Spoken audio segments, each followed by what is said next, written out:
par passion, par envie de faire avancer les choses, envie de faire avancer ma ville. Et j'ai été éduqué, comme la majorité d'entre vous, dans deux règles essentielles, que sont le respect et l'humilité.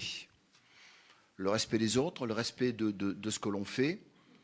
Et aujourd'hui, sincèrement, je me dis, on m'a manqué de respect, on nous a manqué de respect dans l'ensemble. On nous a manqué de respect parce que ce qui se produit aujourd'hui n'est que la conséquence d'un départ, il y a 2 ans et demi, 3 ans, que vous avez vu arriver, qui vous a été signifié par un directeur général des services. Alors j'entends depuis 3 ans, c'est la faute de l'État, c'est la faute des DMTO, mais tout ça on l'a vu arriver légèrement, mais ça s'est accentué. Il n'y a pas eu derrière, c'est ça que je n'arrive pas à comprendre, il n'y a pas eu de réaction derrière. Je veux dire, aujourd'hui, on parle d'un chef d'entreprise. Quand il voit arriver cela, quand il sait que l'environnement économique n'est pas bon, il réduit tout de suite la voilure. Et un chef d'entreprise, vous savez, qui se trouvait dans la situation dans laquelle on se trouve, on lui prendrait tout, on lui prendrait. Et probablement qu'il prendrait même de sursis en suivant. Oui, mais oui, moi j'ai été chef d'entreprise, je sais un peu ce que c'est quand même. Mais bien sûr, ne vous voilez pas. Et c'est là, je vais avoir le deuxième mot, c'est l'humilité. Il faut savoir reconnaître aujourd'hui les fautes, il faut savoir reconnaître le travail qui n'a pas été suffisamment fait. Et oui, ne pensons pas un seul instant que personne n'a de responsabilité dedans. Et nous avons été trompés. Moi, j'ai voté le budget. J'ai voté un budget avec vous. Parce que je ne pouvais pas ne pas... Ça s'appelle la reconnaissance. C'est parce qu'après les incendies où le président ici a été présent à mes côtés et qu'à l'époque, on nous donnait des chiffres qui étaient plutôt favorables. On m'avait dit de ne pas le faire.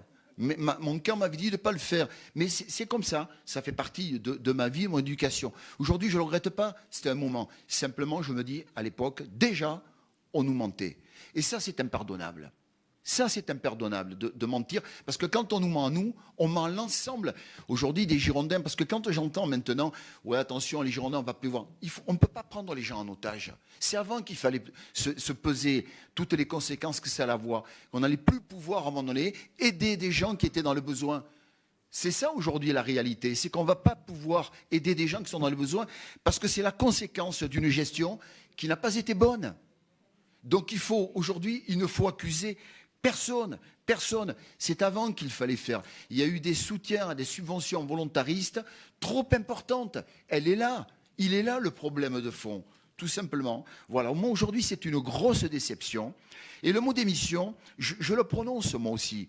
Parce que de dire, attendez, dans 2 ans, je ne crois pas, la faute elle est là, elle est observée, elle est avérée par la Cour des comptes. Je crois qu'il faut en tenir compte. Moi, si aujourd'hui je gérais ma ville comme ça, mais bien évidemment que je déposerai ma démission parce que j'aurais honte, d'une part. J'aurais honte, oui. Et tout à l'heure, j'entendais Arnaud Affeuille qui disait on veut le meilleur pour tout le monde. Mais bien évidemment, moi j'ai envie d'acheter une maison à chacun de mes enfants, mais je n'ai pas les moyens.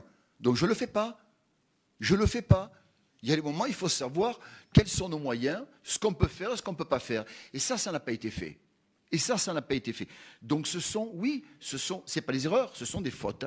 Et la faute, elle doit être sanctionnée. Vous savez, en rugby, quand un capitaine est mauvais, l'entraîneur, à mon avis, il lui dit « je te sors ».